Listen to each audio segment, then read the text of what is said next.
Hi everyone, welcome to another exciting episode of Crime Family. This week we'll be discussing the strange and mysterious murders of Barry and Honey Sherman, a case that is still unsolved to this day. Barry and Honey were one of Canada's wealthiest couples, and when they were found murdered in their home in December 2017, countless theories emerged, as well as a list of potential suspects and a family history that goes back generations. So with all that being said, let's get started.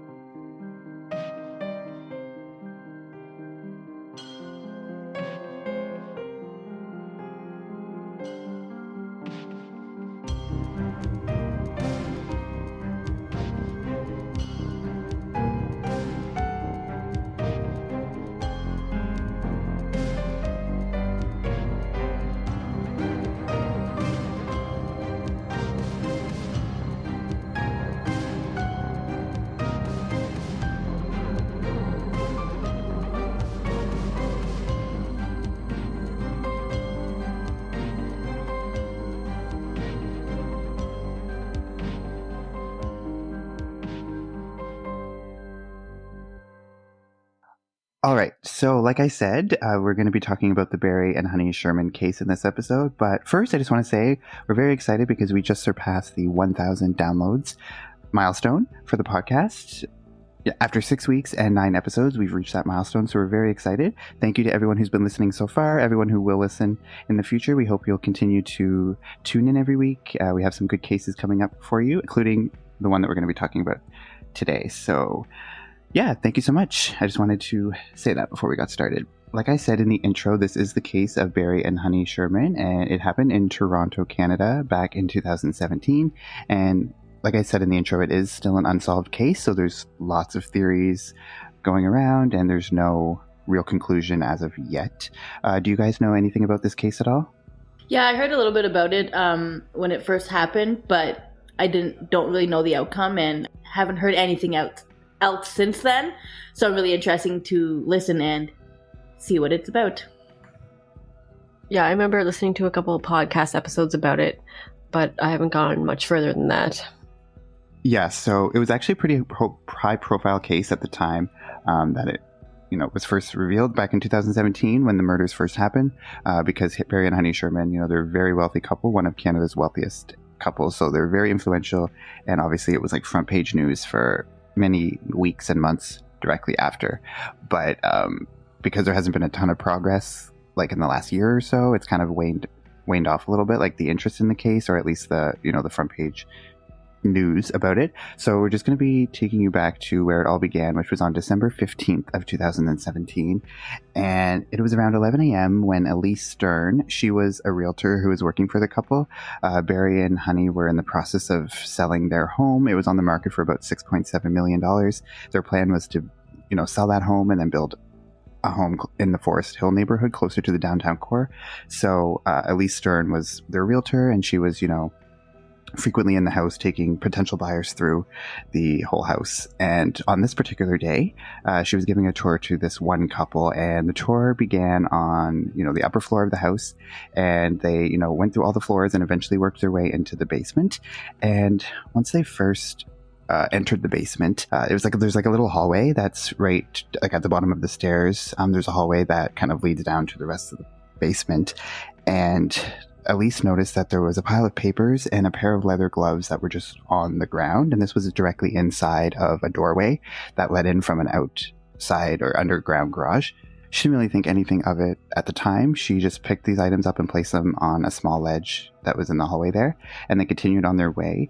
And as she was going down the hallway as well, they were peering into one of this other room that was there, and they noticed that there was a window that was slightly ajar. It was open about 6 inches, and because the house was recently for sale, the couple had actually had that room recently painted, and there was some water damage apparently in that room, so they had painted it to cover up the water damage, and so they had opened up that window to allow it to air out. So obviously this was like a seemingly innocuous detail. She didn't really think anything of it, but they continued on their way, and then the last stop of the tour was actually the pool room.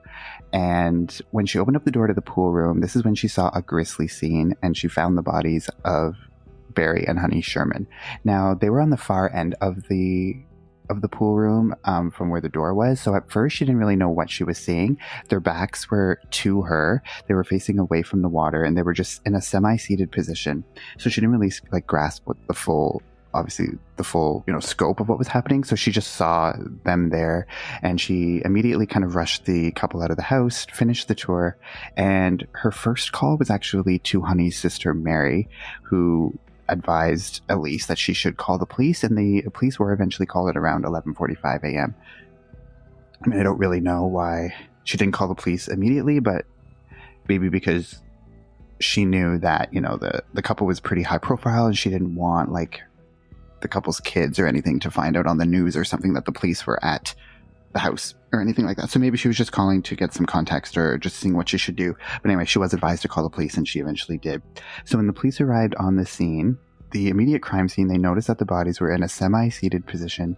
So Barry was sitting down with his legs outstretched, and his legs were crossed at the ankle. Honey was a little bit more to one side. They did notice that Honey had some visible bruising on her face. They both had coats on that were pulled down to just, you know, below their shoulder. And this, you know, allowed their arms to just be down at their sides. And they were tied to a metal railing that was surrounding that part of the pool. And they were tied to the railing with belts. And they both had purple faces, is what the police noted, which suggested that they had been dead for a little bit of time before they were found, likely 36 hours was their immediate estimate. And there was some evidence to show from the autopsy and stuff that their hands were possibly bound at some point.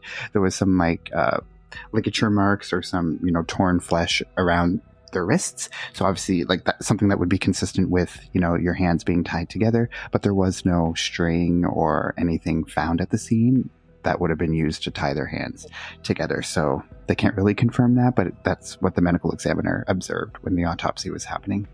And their cause of death was determined as ligature neck compression, which is like a type of strangulation.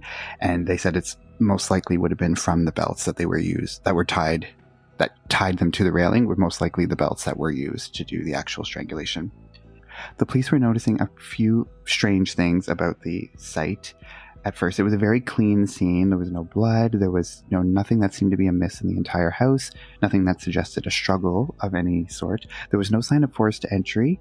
The only thing was the window was slightly open, so if someone had come in through the window, obviously there'd be no forced entry. And there was no sign of a struggle at all. The only thing that seemed to be amiss in the entire house was the location of Honey's iPhone. So her iPhone was actually found upside down on the vanity in a powder room that was near the front of the house, and friends and family say that she rarely used this powder room.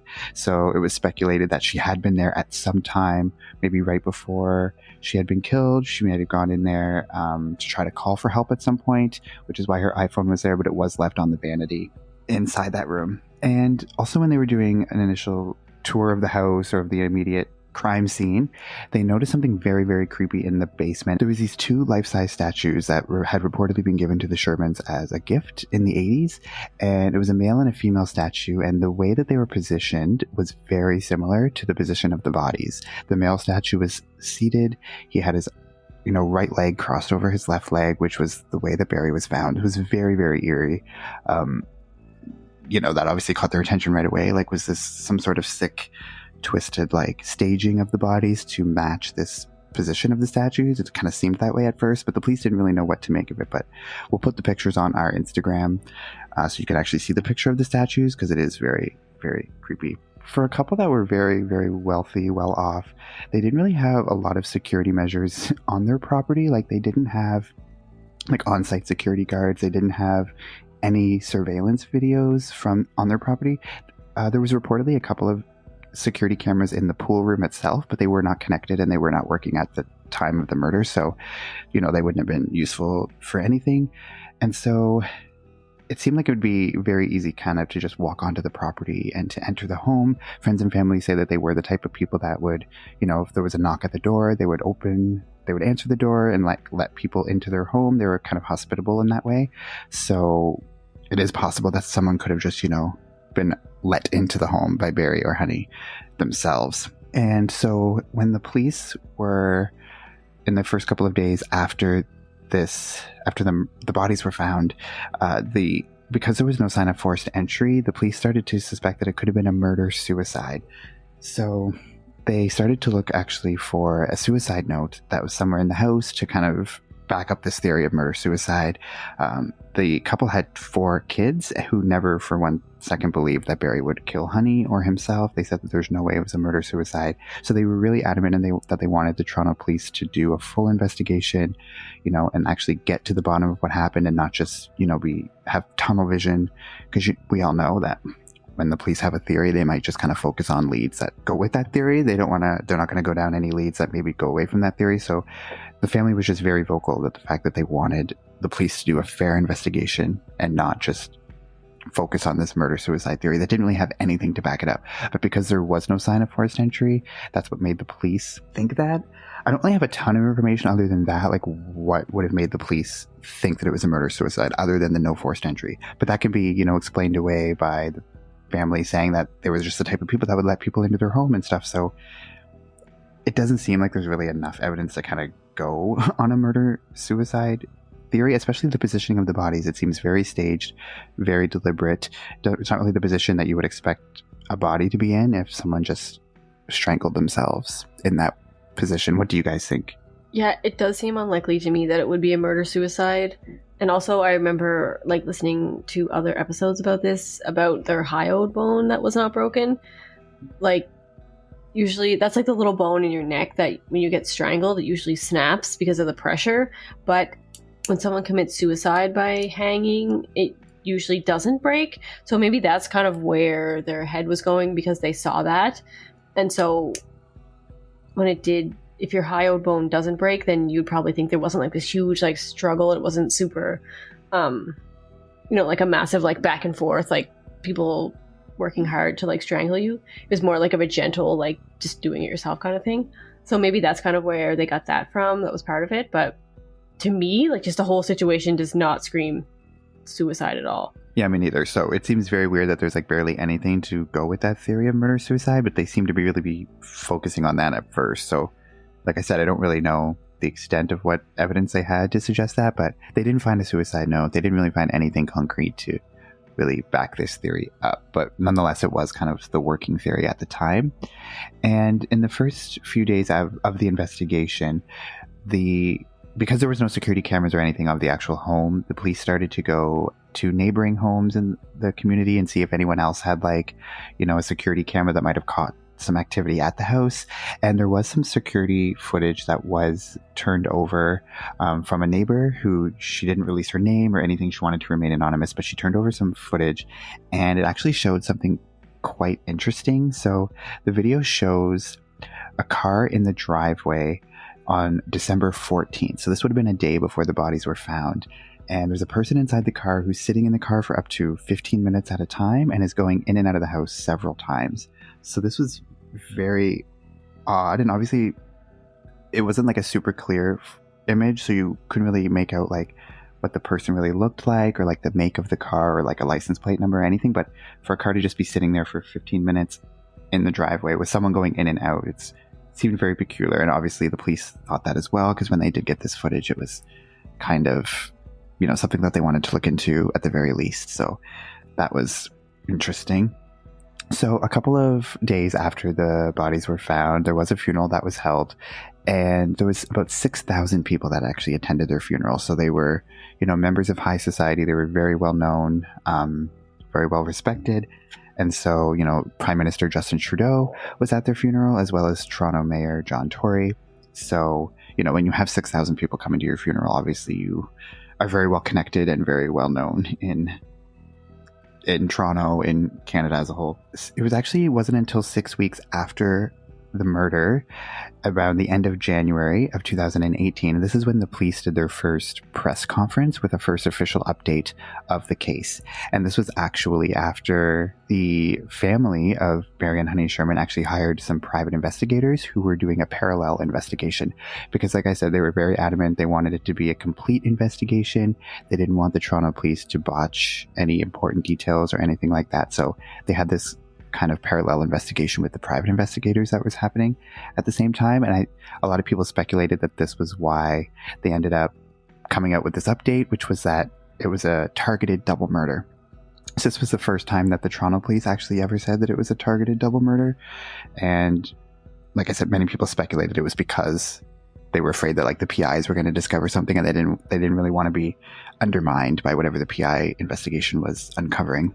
So as of January 2018, that was the official theory they were going with, was the targeted double murder, which it does seem much more likely just based on the positioning of the bodies and the fact that, I don't know, if it is very similar to those statues and the positioning of those statues, like, to me, that's something very planned, very deliberate, and not, like, I don't think it's just a coincidence that his body, if he was committing suicide, just happened to end up in the same position as the statue in the basement. So, yeah, very odd. So that was the initial crime scene and the initial first month or so of the investigation. But I wanted to go into a little bit of backstory of Barry himself, just to kind of give you an idea of his business practices and a little bit of family history. So Barry was very, very smart. He, was a student at U of T, and then he eventually went on to study at MIT in Boston. He got a PhD in engineering. And when he was a student of U of T, he actually worked at Empire Labs, which was a pharmaceutical company that was owned by his uncle, Lou Winter. And so while he was a student, he kind of worked there a lot and kind of worked his way up in the company. And after he graduated from MIT with a PhD, he ended up going back to Toronto and continued to work for Empire Labs.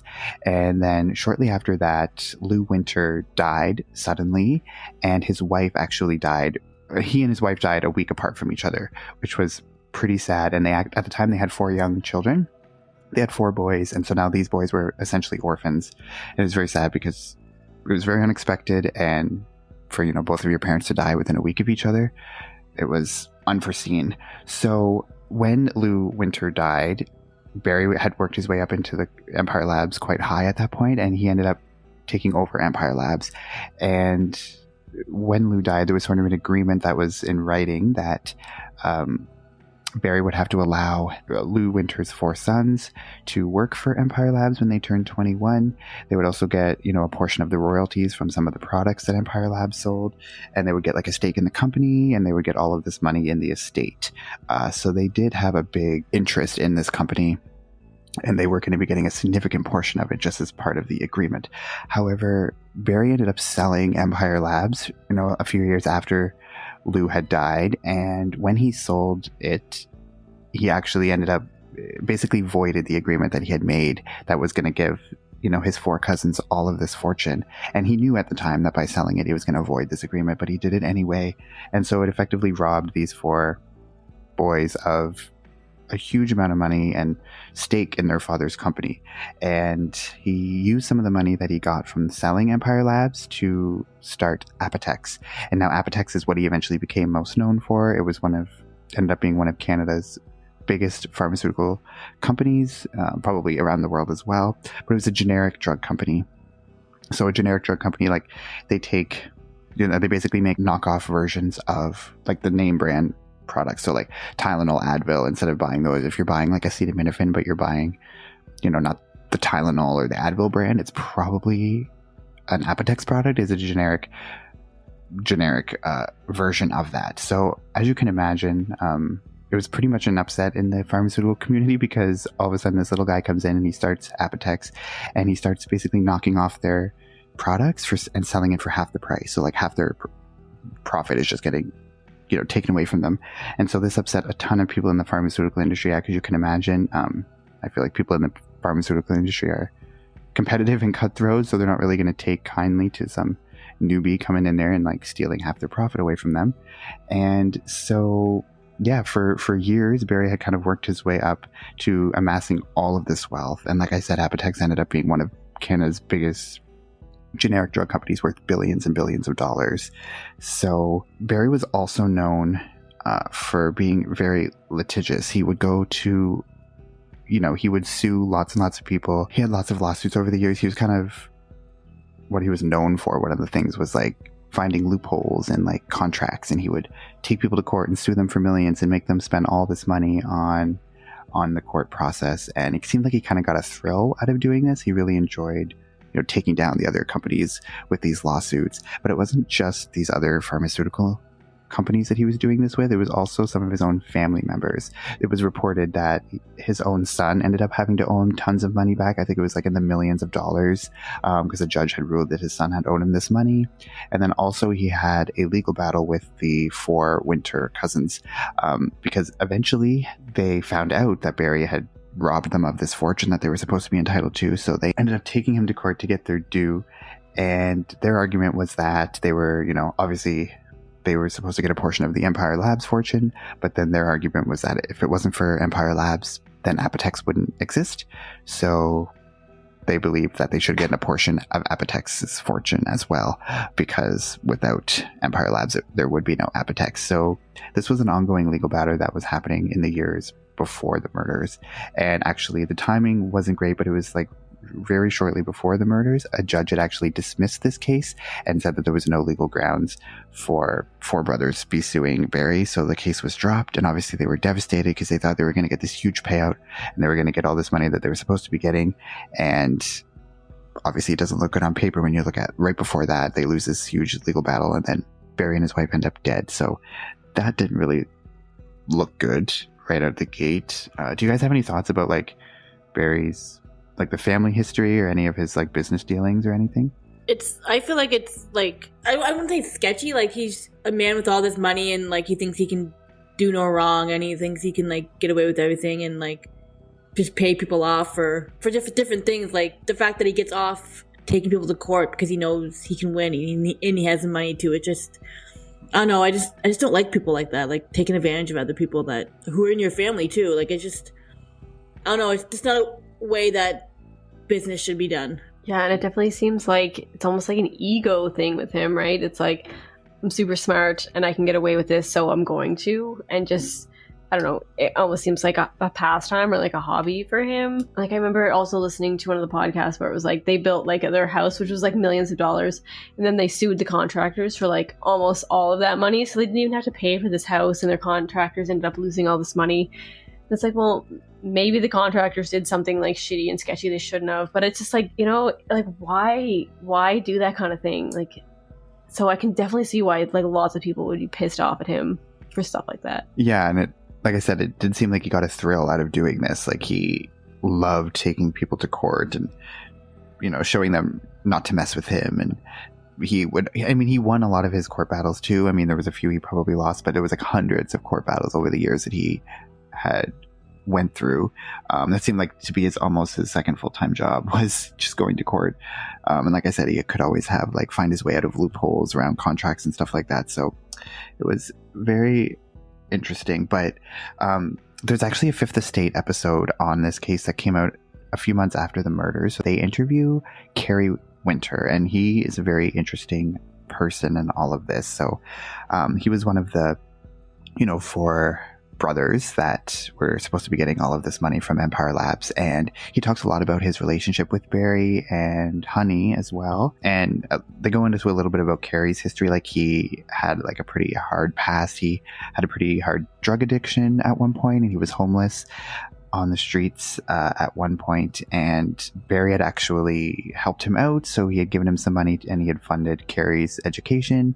He financed a home renovation business for Kerry and had bought him all the stuff to kind of get him up on his feet. And I don't know if this was sort of Barry's way in his own mind to like make amends for screwing Kerry and his brothers out of all of this fortune. But I believe the Fifth Estate episode, they do state that it was about $8 million that he ended up giving to Kerry between funding his education, financing this business, all that stuff. It was about $8 million.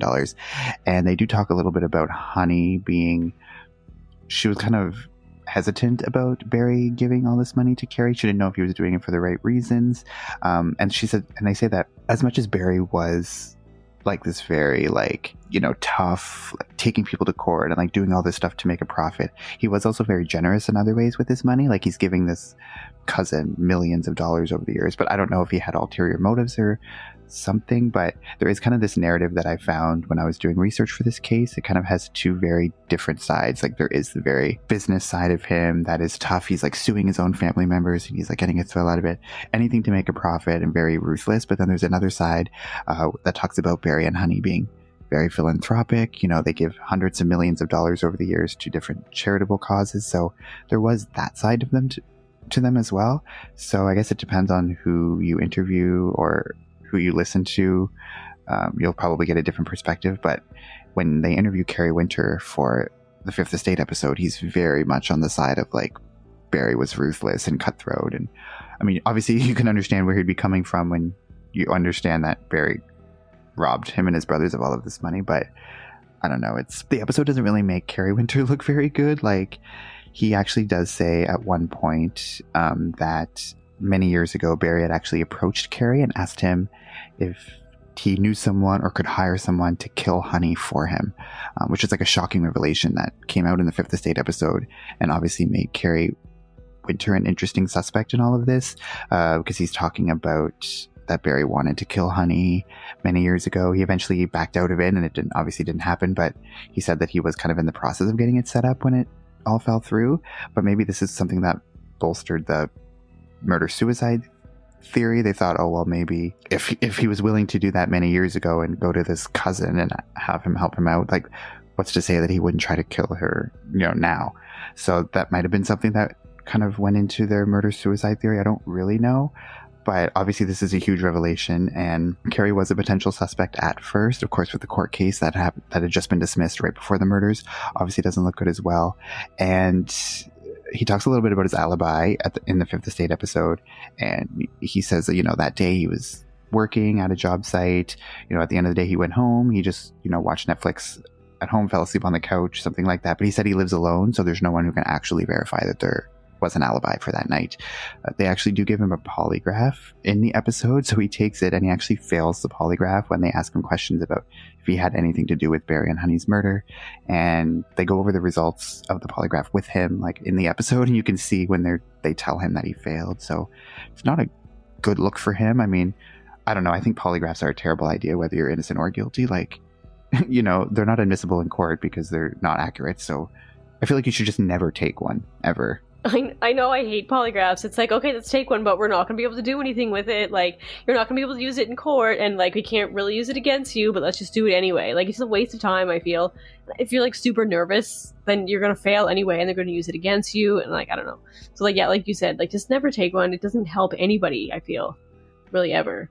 You can fake them, too, right? So, like, it's like you can be totally guilty and fake it, and then just excuse the evidence. And, like, I can understand, I think, like, polygraphs could be useful for like a manipulation tactic if like they're trying to catch someone who they know is a suspect in a lie and trying to like use that as a way. I always think of like the Chris Watts case. I don't know if you guys are familiar with that, but in that one they do a polygraph with him and then they go over the polygraph results with him right after, and they're basically trying to tell him like, we know you're lying, like, just come clean. We know that this isn't the truth. So I could see, like, in that way, maybe to get a confession out of someone to, like, make them feel nervous or something if they do get told that they failed it or whatever. So I do understand that perspective of it, but I still feel like as the person taking the polygraph, you should never, ever agree to take one. It just never ends well. Yeah, like, that's a good point. And maybe if someone, like, doesn't really know the law and think that, this could be a way to get out of something, maybe they would do it that way. But I don't know. Yeah. Yeah. And the Fifth Estate does say, like, after all of this stuff with Kerry, they say that he isn't being considered a suspect at this time. Now, again, that was back in 2018. So who knows sort of what's changed. But if you watch that episode, it does not look good for Kerry. It's kind of, I think, like making him look bad. I feel like you kind of leave that episode having lots of suspicions about Kerry. And like the fact that he's saying, yeah, well, that Barry had asked me to hire someone to kill Honey, like, which is very weird thing. But then he starts kind of backtracking once they say like, oh, is it possible that you are mistaking this information? It's not actually true because it came back on the polygraph that he wasn't telling the truth about that. And then he sort of gets confused and he's like, well, maybe I did make it up, or maybe I didn't really happen that way or something. So they even make him question his own statements, which is weird. So I don't know if you can believe that actually happened, because I find it very weird that Barry would go to like this random cousin who he's screwed over. He doesn't really have the best relationship.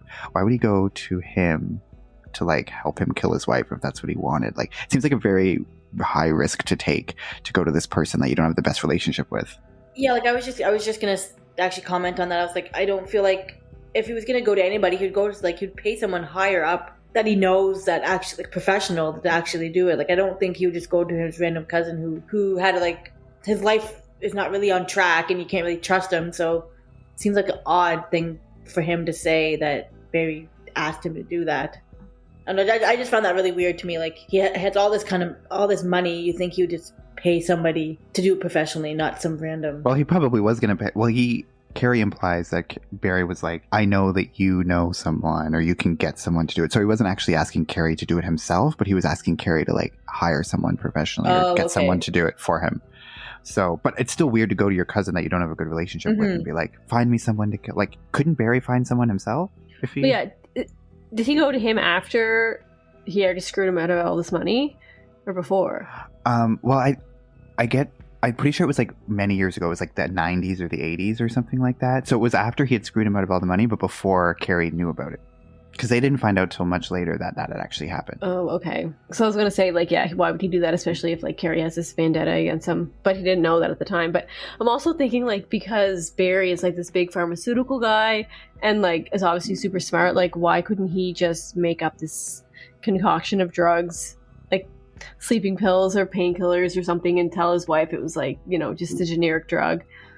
But it was actually like some lethal concoction and just like, you know, knock her out. And then it looks like she died from natural causes. Like, you'd think that'd be something he could do or get someone to do for him. Oh yeah. Or just like pay a professional that would just get in, get out, get it done. Yeah. Like, this is a guy who has all the money, all the resources at his fingertips to get this sort of thing done if he really wanted it done. So for him to go to his cousin, like randomly, just seems kind of weird. And I don't really know if I believe Carrie, and I don't know, maybe he was just trying to, like, he's saying that now after the murders to kind of make Barry look bad and, like, you know, smear his name after he's dead as like a way to get final payback or something. Like, that is something that could be possible, because obviously this interview where he's saying all this stuff was after the murders had happened, so it could be like his final way of getting revenge if he really wanted to do that. I don't know, but like I said, he kind of ends up backtracking a little bit in the episode after they confront him with the polygraph. So or maybe he's trying to like take the heat off of somebody else that he knows that did it, but he's saying like, oh, you know,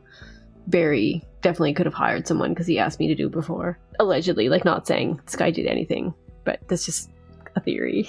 Yeah, like I think it's almost impossible to watch that episode and not think that Carrie is involved in some way. It just looks very bad for him. So there's a lot of questions surrounding all of that. So kind of take that with a grain of salt, all of his allegations about Barry wanting to kill Honey and stuff. Like, we don't really know if that's true, and we might never know if that was ever true, but that's a little bit of the family history and all of this stuff. Kind of gives you a better idea of what Barry's life was like, his early life, and kind of how he ended up becoming who he was. But what do you guys think of like that dual narrative, like of being very, very cutthroat on one side, but then also being very philanthropic? I mean, both things can exist, right? Like, you can be both things, but I just find it interesting that there's two very different narratives depending on who you believe. Yeah, it almost seems like, you think about it, like Barry obviously had like a really great work ethic. Like, he obviously worked really hard. You don't become a billionaire by back then anyway, you had to work really hard to be a billionaire. Nowadays you just like fucking flash the right person and you get rich, but I mean, back then, like, you really had to work hard. So he was like probably really valued a work ethic. And maybe he saw that his cousins really didn't earn that money, so that they really didn't deserve it. So that's kind of where his head was at. And then also, because he had all this money, like, him giving money to people looked good on him, right? It was like, he earned this money, he could give it to people that he thought maybe he really did like think that people deserved it, like the charities and stuff. I don't know. I don't think it makes him a bad guy to really value that kind of work ethic, though. So it really is hard to kind of decipher where he really is. I was just thinking, like, maybe he had to put on like a facade for the business aspect. Like, he has to be like really cutthroat and very hard looking, because he had like all this money and like all these people looked up to him, and so he had to be that type of, I don't say role model, but he had to be the type of like hey, the good work ethic. But then he had to put that aside and then come home to his family and have like the nicer, like generous and kinder side to him. So it's kind of like playing like two personalities type thing, but one for work and one for home type thing. Yeah, it's like he really valued money, right? So it was like, if you worked hard and deserved it, then you should get it. If you didn't, then you shouldn't.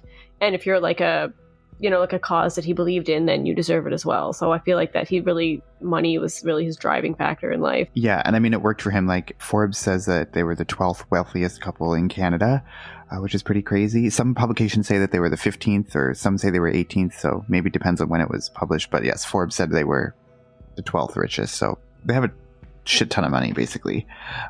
This is the bottom line. But I think the whole point of going into like the backstory and everything kind of shows you that there are many people who would have a potential motive to kill Barry and his wife. Like, just think of all those pharmaceutical executives who are so pissed this guy comes in and takes away half their profit, making things really competitive, taking them to court, like suing them at every turn. Like, he's like a thorn in the side of these people. So it's not, out of the realm of possibility that they're just, they're coming up with this plan to get him out of the way because he's just being a pain to them. And these are all people who are all very wealthy, very, have lots of resources where they can like make stuff like this happen. So, and even his own family, like his cousins or even his son that he had, said had to owe him back or pay him back all this money, which is pretty crazy. But there's a quote from his son, Jonathan Sherman. He actually told police in an interview that his parents were very complicated people and that there are people out there who would have a grudge against them and would have a reason to hurt them. So that there are actually some information to obtain warrants that had come out recently, actually in 2019, 2020, that revealed that information and revealed some of the information about interviews that they did with some people. So they did interview Jonathan, and he did say that he basically said, like, yeah, there are lots of people out there who could have had a motive for this. So the list of suspects is endless, and which makes it really frustrating. I don't know, it gets into some cases you look at, there's no suspects, and it's very frustrating, but this one's the other side. It's like so frustrating because there are a million suspects, and like, how do you narrow it down? Yeah, so actually, so Kevin Donovan, he's actually one of the main investigative journalists for the Toronto Star. So he does a lot of reporting on this case. He actually wrote a book called The Billionaire Murders. It's the mysterious deaths of Barry and Honey Sherman. So it's a really good book. I recommend you check that out. There's a lot of information about Barry and Honey's background and their upbringing and everything like that. So if you want some more information about that, I definitely recommend you check out that book. But he also has done some investigative pieces about the investigation, and he actually goes into a lot about the family succession battle. So there's actually a video on YouTube, so we'll put it in the show notes, but I'll link to the video. But he talks about the infighting within the family of the fortune, because obviously there's the question of where's the money going to go and who's going to get control over the estate and everything like that. So there was a huge succession battle happening mostly among the four kids. So they had one son and three daughters. They had Jonathan, and then three daughters, Lauren, Alexandra, and Kaylin. So there's actually pretty interesting. So the couple's house and the land was actually transferred to the estate and the children in August of 2018. So that was about 8 months after the murders. And then 2 days after it was released to them, it was sold. The house had since been demolished. The kids said that it had just bad memories. They didn't really want to be reminded of it every day. So after the investigation was over, they had taken all the evidence from the crime scene. The house was demolished. And Kevin Donovan says that one of the sisters had actually thought that Jonathan might have been involved in the murders of their parents, which obviously put a rift between the two of them. So it's not like for really close, happy siblings or anything after their parents die. There's a lot of fighting over money and everything like that. So there was also a lot of fighting because Jonathan wanted to do some like frivolous things with some of the money. He actually had approached I believe it was Alexandra. He approached her and he wanted to take some of the charity money and build a premium ice rink. He said he needed like $50 million to do that. And obviously, and then Alexandra, she was a nurse. She was very, empathetic. She wanted some of the money to go to, fund homeless shelters in the city or education programs and stuff like that. So she wanted to put it towards actual useful things. And he wants to go build a premium ice rink. And she had actually apparently questioned him about his involvement in the murders. So, and he's kind of gone on the record and said some not super flattering things about his parents. So, I don't know. It's kind of weird, but, and then if you look into the fact that he owed his dad all of this money and stuff like that. So there are a few things that kind of make you look at him a little bit, but obviously nothing's been confirmed or anything like that. Yeah. Did you guys have any like last comments about like the family or like the family history or anything? Or well, it seems like it seems to make sense that maybe somebody was in the will and then they got wind that they were going to rewrite their will, write them out of the will. So they had to kind of like take action before that happened. Because I mean, when someone has that much money and you're going to get that much money, you want to make sure you get it regardless. So, that makes sense that something like that could have happened, but who knows? Like, I feel like in a lot of cases, right, it's follow the money, like where the money is going, like look at the will and all that stuff. I feel like that's, in a lot of cases you see, it's like somebody killed somebody for their life insurance money or to get like part of the will or whatever. So it's not out of the realm of possibility that could have happened. But yeah, and you also see cases where it's like somebody owes you a ton of money, and even killing them is not going to get you that money, but it just will make you feel better because you got them back. So that could be that kind of thing too. Yeah, and like I said, it's so many frustrating things about this case because there's literally so many possibilities, so many people that would have a motive. Like, just think of all the people he's taken to court over the years. Like, all it would take is one of those people to just be like, no, I've had enough of this guy. So lots and lots of potential suspects. But I do have a timeline of the events from when they were last seen to when the bodies were found, and I think it's really interesting. It might give some more, might lead us to more theories of what we think could have happened. So like I said, their bodies were found on December 15th, the morning of December 15th, but the police theory was that they were actually killed about 36 hours prior on the night of December 13th. Now, December 13th was the last night that they were both seen alive. So around 5 p.m., there was a meeting at Apotex headquarters, and both Barry and Honey were in attendance for that meeting. They were actually meeting with a home builder, a subcontractor, and an architect, and they were going to be discussing the building of the couple's new home. Because remember, I said that they were in the process of building a home at Forest Hill neighborhood. So they were meeting with these contractors to discuss the building of that. This is according to the CBC. So the CBC also suggests that these three people that they had a meeting with may have been the last three people to see the couple alive, except for the person who killed them. So the meeting went until about 5:30 p.m. and then Honey left and drove home. So I actually went to Google Maps and mapped this out. So their home at 50 Old Colony Road was about 15 to 20 minute drive from Apotex headquarters. So if Honey leaves at 5:30 p.m., she's home, roughly around 6, taking into consideration traffic and everything like that. Cell phone records show that at 6:21 p.m., Honey made a 5-minute phone call from her cell phone to a friend, which appears to be the last time that anyone ever heard from her. So we know that, she got home at 6. She's making this call at 6:21. So there is a 20-minute period before, at least before anything happens. And she's on the phone for 5 minutes. It's a very normal conversation. There's nothing alarming about the conversation, which is what the friend says. And then around 8 p.m. or so, Barry leaves Apotex and heads home. So I couldn't find an exact time for that. It just said that Honey left at 5:30 and then he stayed a couple extra hours to finish up some work. So say he left at 7:30, 8 or whatever, and heads home. Would have been 15 to 20 minute drive for him as well. And then that's the last thing that they know for sure on December 13th. And on December 14th, cell phone records also show that there were at least 10 phone calls to Honey that went unanswered during the day and into the morning of the 15th when their bodies were found. So obviously she's not answering their calls. This might be a reason why they also believe she was killed the night of the 13th. She's not answering any phone calls or making any contact with anyone on the 14th. And December 14th was also the same day that I mentioned that there was that neighbor's surveillance video that showed that car that was parked in the driveway. There was a person sitting in the car for 15 minutes, going in and out of the house several times. So that was also on the 14th. And then on December 14th, so we do know a little bit of information about the early morning hours of that day. So at around 8:25 a.m., the family's housekeeper arrived at the home. And she claims that she waited at a side door for a little bit to let in a personal trainer who was also scheduled to come. She would come in every Friday to work out with the Shermans. So the housekeeper was going to be letting the trainer into the home. So the housekeeper says that normally the couple would greet them as they were to come in the house, but there was no sign of them at all. The newspaper was still at the front door, which is very odd. Normally Barry would be reading the newspaper when they would go in to see them in the morning. So they thought that was a little bit weird. And they also noticed when they entered the house that the alarm system was off. And they said this was very odd because they had both worked for the Shermans for about 3 years. And they said this was the first time in the 3 years that the alarm system was off when they would enter the home. So that also was a little bit suspicious to them.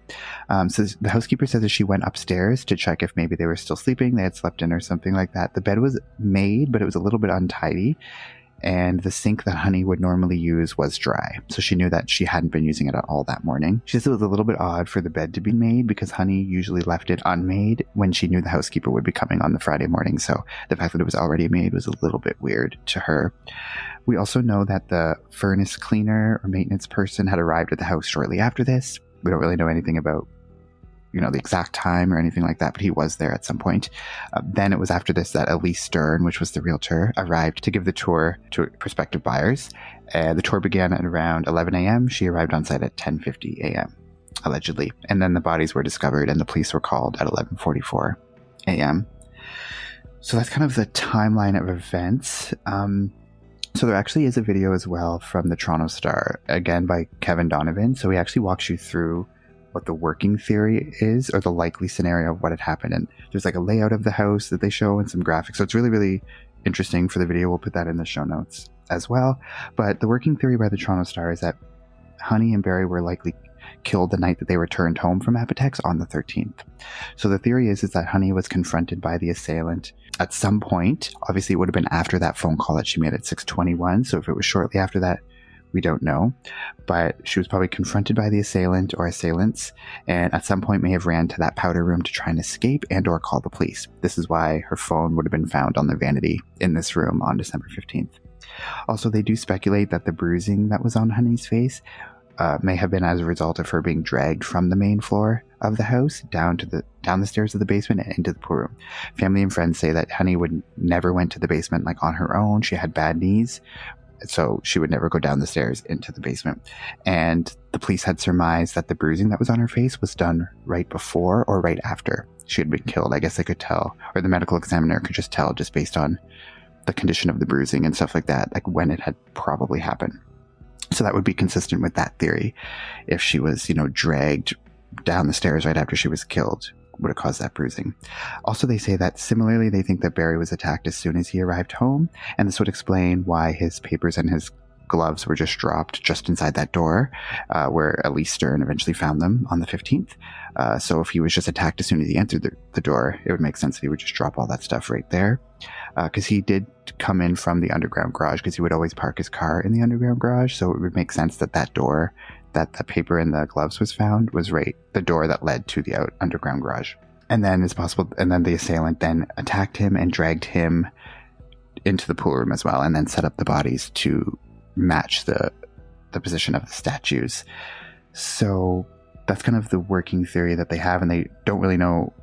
After Barry left at around 7:38 from Apotex, they don't know the exact timeline, but obviously it would have probably happened in the hours directly after that. But then there was a whole 36 hours before the bodies were found. So what do you guys think of that? I just find it odd that the housekeeper and the personal trainer saw these suspicious things and did nothing about it. If they were there, they worked there for what you said, 3 years, was it? That they've worked for them, and they noticed things, you would notice things that were off-putting if you, especially the alarm. I don't know, I just find it odd that they weren't suspicious enough to report it to anybody. Yeah, and it's not just one little thing that maybe they could have forgot, but it was multiple little things that seemed weird, right? So, but I don't think your mind doesn't really jump to someone being murdered right away. Obviously, it's in retrospect when you know that they've been murdered. It's oh yeah, that's really sketchy. But at the time, you're not thinking oh man, they must be dead in the pool room. No, I'm not saying they would have known that they were dead. I'm just saying they would have thought something was off, especially if they're not there, and if they were going on vacation early enough, they would have called them, did not show up.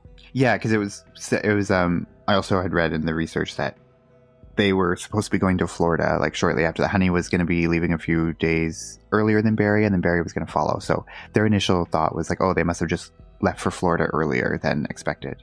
But yeah, like you said, they would have called maybe not the housekeeper, maybe the housekeeper was there to clean up, but they would call the personal trainer, because what the hell is he going to do if they're not there? Oh, she what do you know what I mean though? She doesn't need to be there if they're not there.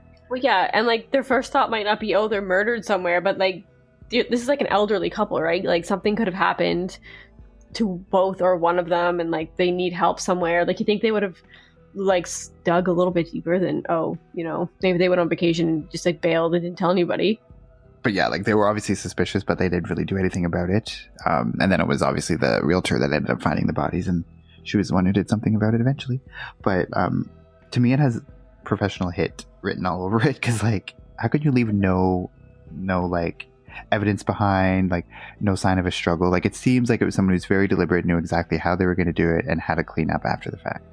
The fact that it was 36 hours after, right? It was 36 hours when they were found, right? Well, according to the theory, if they were killed on the 13th, then it would have been about 36 hours later they were found.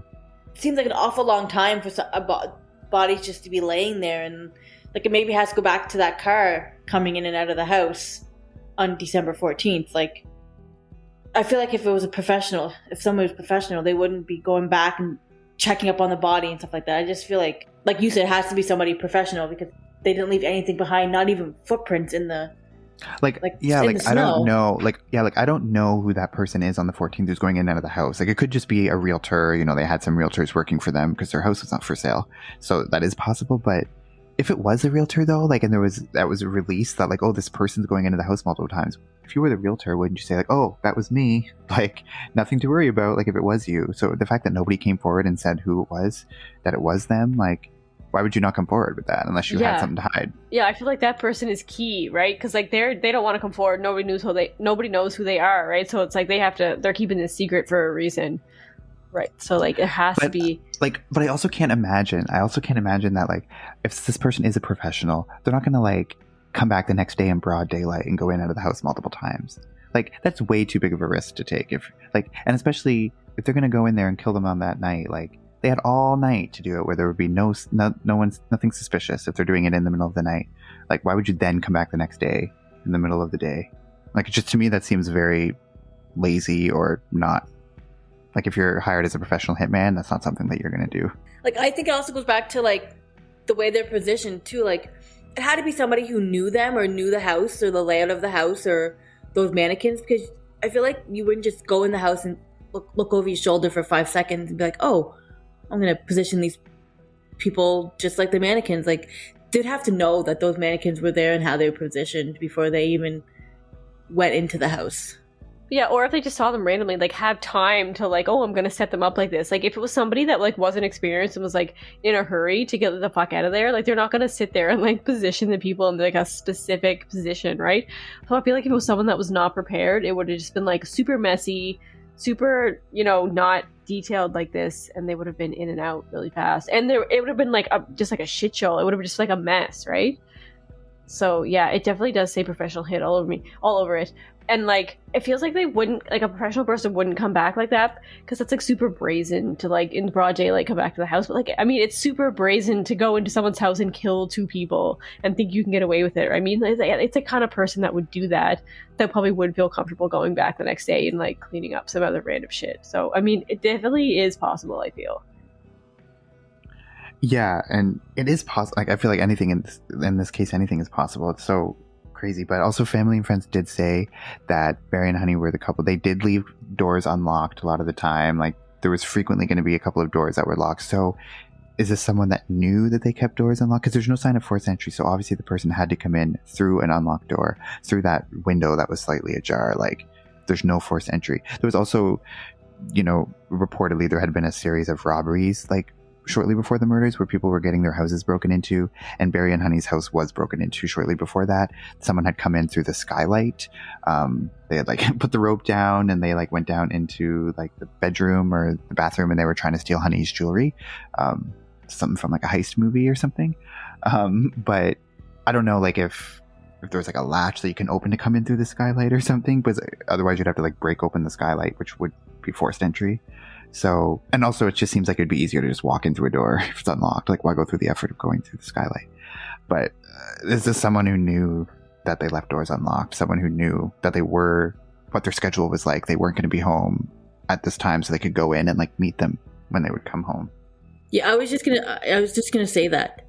I was gonna say, like, it had to be somebody who knew their schedule, knew when they're gonna be home, knew the like exit and entrance points of the house, like knew where the pool room was. Like, it had to be somebody who knew the house and knew them and knew their schedule, because I feel like if it was somebody random, it would just, yeah, like Katie said, it would be too messy of a crime scene. But this one was like perfect and pristine. Like, it doesn't really make sense to me.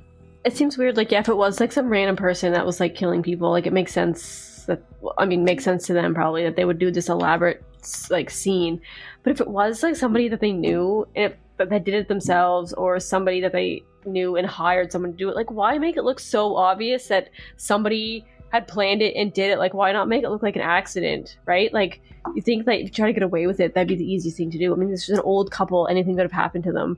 Make it look like they fell down the stairs or, like, I don't know, drowned in the pool, got in a car accident or something. Like, why not make it like that instead of, like, super staged and, like, obvious? Like, that just seems super strange to me. It stands out. Like, it just seems like it was like some weird sick game. It's like they just wanted to, like, put them in those poses and, like, to match this statue. Like, the only reason for that is to just have fun with it after the fact and, like, rub it in. And well, yeah, it's like showing off. It's like, look what I did, right? Yeah. It's kind of like humiliating them after they're like Yeah. gone. Like haha, like you can't get me or whatever. Like, this is people are gonna see you like this. it's like a mocking thing, like, kind of to the police, like, catch me if you can, like, to me anyway. And it's like, yeah, a random person who's just breaking into the house who's like gonna get the fuck out of there right away is not gonna take the time to do that. If it was a professional hitman, like, that still doesn't, even if they know the exact person who did it, like, that doesn't really solve anything. Like, someone would have had to hire that person to do it. So, like, they would still need to uncover, like, who was the person who set it up, who set it into motion. So just finding the actual person themselves who physically did it isn't necessarily ending it. Like, you still have to find out, like, who wanted that to happen. Because obviously a professional hitman has to be hired by someone. Yeah, and someone, obviously, if they did that, they did a good job of, like, hiding it, right? Because, I mean, it's been, how many years, and they still haven't gotten anyone arrested yet for this. So someone did a good job if they did hire someone of, like, covering that up for sure. So somebody knew what they were doing all around. Yeah, and it's been, like, it happened in 2017, so it's been over 3 years now at this point. And there was actually some recent, like, developments that came out. There was a series of information to obtain, which were, like, documents that had to be filed in order to get warrants. And that was where, like I said a little bit before, that was where all the interviews that they did with Jonathan came out. And it was also where they revealed that at one point there had been an international warrant that was given. Didn't go into any detail about, like, where in the world or, like, what the scope of that was, but, like, if they were looking into somebody who was overseas, like, especially 36 hours, if they could have killed them that night, got on a plane, left the country, they could be anywhere in the world, like, before the bodies are even found. So I don't know if they're looking somewhere into, like, if there's an international warrant, like, it makes me think, are they looking at, like, an international suspect? Yeah, that's crazy. That person could have, like, originated from overseas and, like, come just to do that. So there wouldn't be, like, and no one would really know them or recognize them in that area. So somebody that's, like, totally from somewhere come in, just do that and then leave again. It'd be super hard to trace. It's crazy. Yeah, and obviously a professional hitman, like, they're going to be good at covering their tracks, but also they're going to know, like, don't have anything in writing. You're not going to have any cell phone records. Like, you're going to use a burner phone. Like, you're going to throw it, they're going to have ways to cover up their tracks. It's not just going to be emails kicking around of, like, yes, I'm going to kill them. Like, everything would have been in person, face to face, nothing recorded. Like, oh yeah, and I'm sure they never use a real name, like, right? Like, my name's, like, Jim McDonald. Like, no, like, they're gonna have, like, an alias, right? Like, no one's gonna know who this person is. So yeah, exactly, it's crazy. And like you said, crazy. Obviously, it's taking the police this long, and I mean, and the family has been vocal saying that they didn't think the police did a good job at all. But also just some context too about what was happening in Toronto at the time. So this happened in December 2017, and then a month later, in January of 2018, they had arrested Bruce McArthur, who was, like, a serial killer who was eventually convicted of killing 8 men in Toronto. So that investigation, they had, like, a big undercover operation, sting operation surveillance on him. So that was going on. And then a couple months after that was the Toronto van attack. So that was a huge thing. And those things take a lot of police resources and police time. And then a couple months after that, there was the Danforth shooting, where it was another mass shooting. So this was, like, all within months of each other. So there's only so much resources and police officers who can, like, be devoted to certain cases. So this might have been something that sort of fell by the wayside, especially if they're going with the murder-suicide theory in the first month. Obviously, the Bruce McArthur thing is going to take precedence over this murder-suicide, Yeah, the police was definitely, like, maxed out. Like, they probably couldn't, dedicate as many officers as they probably wanted to because they had so much else going on. So that makes sense that maybe it's taking them longer, or they didn't do everything as well as they could have if they had full resources. And those first few, like, weeks and months are crucial in a case, right? Like, those are, like, right after it happens is when you're going to most likely find the suspect or whatever. So the fact that all that other stuff was happening didn't really bode well for the investigation. But also some information that came out was about, like, the estate, and the police. One of the main police officers who was assigned to this case did say that, like, he couldn't really talk about the estate because I think Kevin Donovan had tried to, when he was doing the investigation about all of, like, the the succession battle with the kids and everything, trying to get into information about the estate, he was told that they couldn't really talk about the estate because the estate was very important to the case and very much tied to the investigation. So it makes me think that there was someone in the family, something to do with the estate and the battle over that. Kevin's saying that obviously when one of the sisters had suspected Jonathan of being involved in the murders, he said that was completely ridiculous. So obviously there's no evidence at all to suggest that he was involved, or at least no evidence that's been released. But like just some of the quotes, like there's even a quote from him that says, like, he described his father as brilliant but lacking in emotional and social intelligence, and he also described his mother as smart, abrasive, and high energy. Like, I find like abrasive is a very weird thing to kind of describe your mother who just had recently been killed. Like, it's not like the most glowing adjective to use. Yeah, it definitely seems like there's some animosity going on there. And like, yeah, the fact that you said that it has something to do with the estate, like it points to like a hitman, like a hired killer more and more. Like every like point that you make, because somebody that had to do with the will or involved with the estate had something to lose or were pissed about something, so they hired someone to do it. Because it's just so clean that there's no evidence left at all to point to anybody that it was someone that knew what they were doing and was able to even take their time in there if they needed to, or get in, get out really fast. Just either way, it seems to be a hired hit. When you look at all those like top pharmaceutical people who could have had a motive to do it, like I said, these are people who, if they wanted to, they could very easily have the money and hire someone to do this. And there's so many different people that he's screwed over the years. Like, it could be anyone. So it could just be some random, executive at some pharmaceutical company, not even connected to the family or anything. But the fact that the police did say that the estate was somehow tied up into it makes me think that it's not just this random pharmaceutical. Like, that wouldn't have anything to do with the estate necessarily. Like, that's just, business dealings. But when you say estate, it makes it seem like family. Yeah, it's definitely some sort of family or like personal thing that happened. It's crazy to think. I don't know, these people are just like high society, like elite, like can get away with anything, I feel. And that's probably their mindset in this. Yeah, and like obviously it's crazy that stuff happens in real life. Like, hire a hitman to kill somebody and then get away with it. Like, it's like you see it in movies and stuff, and you don't actually think, but like it kind of makes it look like, just based on the scene itself and the positioning of the bodies and all that, like it makes it seem like that's what it was, professional hit. Like, yeah, it definitely does. Like, I don't know, and obviously the police aren't revealing all the information they have. They did describe the investigation as still very active and ongoing, so they said it hasn't gone cold. They're still following leads, and there's a bunch of warrants they've gotten a bunch of warrants to like do searches on cell phone records and financial records, health records of Barry and Honey. Like, they're going deep into this. So they had, at one point, there was a $10 million reward that was being offered to anyone who knew any information about what had happened. Kevin Donovan actually said that there is a suspect, but there's no charges or arrests or anything yet, but there is a suspect or a person of interest that they have in mind. So he thinks that it's like they know probably who did it and they have a good basis for it, but they don't have no hard evidence to really be able to charge him. So that's what's taking so long. It's like, why there's this delay? It's like almost going on 4 years now. Because like, if it is like, which makes me think it is a professional hitman. Like, there's no emails, there's nothing, like no transaction, like, you know what I mean? Like, nothing. Yeah, obviously. Yep. Because if you're good at what you do, you're not gonna like leave any trail. Yeah. There's no like paper trail. There's nothing for them to like find out. Like, it has to be like a money trail. They would have had to pay this person, like follow the money. Like, is there? But it could have been like money cash. Wired. But if they like wired money to some international entity somewhere to do this, like there has to be a record of that somewhere. But obviously, these are good people who are good at covering up. Obviously, they know all the tricks of the trade. Like, they're not going to be silly enough to just like do everything out in the open.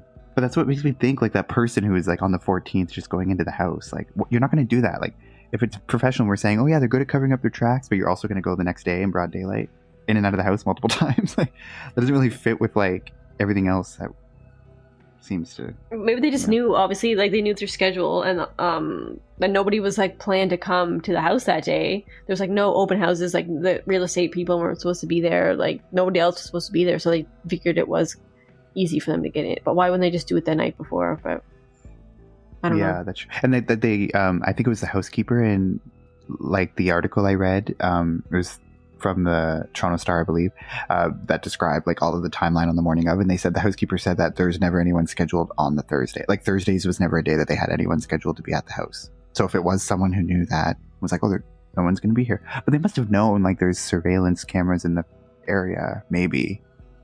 Like it just seems very. But also it's like, if this person had surveillance video of the 14th, where's the surveillance video of the 13th? I want to see the surveillance video of that night. Like, how do they have that but not the 13th? Yeah. Like Yeah, that like- would show you like if someone's pulling up into the driveway, like, or just walking into the house, like Maybe they do have it and they just haven't said anything about it. maybe. Because Because they're obviously not revealing all the evidence. Like, yeah. Because if it's still an active investigation, so they're not going to say everything they have. Yeah. It's just weird that they're like, oh, we don't know who this person is. But like, if they already know who the other person was the day before, then why would it matter? Kind of thing, right? Like, they must be, I don't know. It's just weird. But apparently they have a suspect in mind, but there's no details about who that suspect is. Do you guys have like any? If you had to think of like one person that you could like think it might be, do you even know? Do you have like a theory in your mind? Everything's allegedly, of course.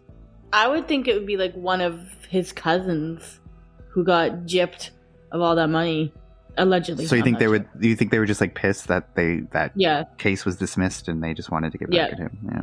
But that's the thing. It's like there's so many possible theories and scenarios and suspects. I don't even know if I have like a person in mind. I don't. It's hard to think like if the I know. son allegedly, but like just the way he's describing his parents is kind of weird. And obviously his sister was kind of suspicious at one point, but I can't confirm any of this. It's alleged, but I don't know. Maybe they should like maybe look into him a little bit more, or maybe they are. I don't know. Yeah, I can't pick out one person that I feel like stands out stronger than anybody else. So I can't pick somebody. It could be anyone, I feel. It's just what makes it so interesting. Like there's so many people. But depending on who you believe, he had made a lot of enemies over the years with his business practices. So it could be anything. But also, why'd they have to kill Honey too? Like if they really wanted to get him, but She was probably just kind saw who it was. Yeah, she was just there. So, yeah. yeah. But it would be someone who knew their schedule, like knew that they weren't going to be home.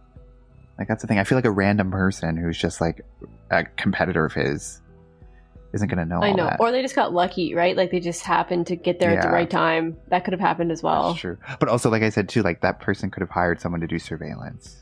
you Yeah. know, and be Yeah. like, just get their schedule for like, Yeah, I feel if you're do a going to plan stakeout. this, yeah, you're definitely going to like do a stakeout and figure out their schedule and make sure you're not going to get interrupted. Obviously, like I said, it's still ongoing, so there's going to be updates, I'm sure. I hope it's somewhat soon. We're going on 4 years now, so I really hope we do get something, but we won't really know anything for sure until the charges happen. And it'll be so interesting though once they like arrest someone and charge, like to hear like the details about like what actually happened. Like, I know, You I know. can't wait for them to release the details and like see who they think did it and the court Mhm. and to see what happens. It's going to be yeah, super it's going to be like a interesting. huge, like it's going to be like the case is going to be like, I know. a trial and everything if they Yeah.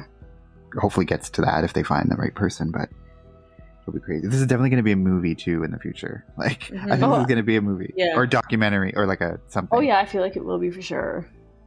Surprised it hasn't been already, but Yeah. I guess you can't really do that until you know who did it. That's It's true. just going to be speculative, right? Like if Yeah, you're and since they showing the know murders. there's like but since they know they're working on a case, it's not like it's a cold case, right? They know something's coming, so they're going to wait probably till the end yeah, so they can actually conclude it. yeah. So, and we will also update you as well because we want to know, and I'm sure you do too. All right, so very interesting case. So thank you for listening. As always, you can find us on all the social medias. You can find us on Instagram at Crime Family Podcast, Facebook, Crime Family Podcast, Instagram, you can find us at Crime Family Pod 1.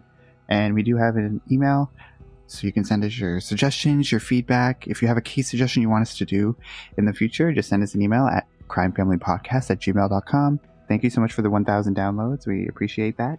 Thank you for your feedback. We'll make sure to always drink lots of water. We got to stay hydrated. I hope my mouth wasn't too dry for you, Jamie.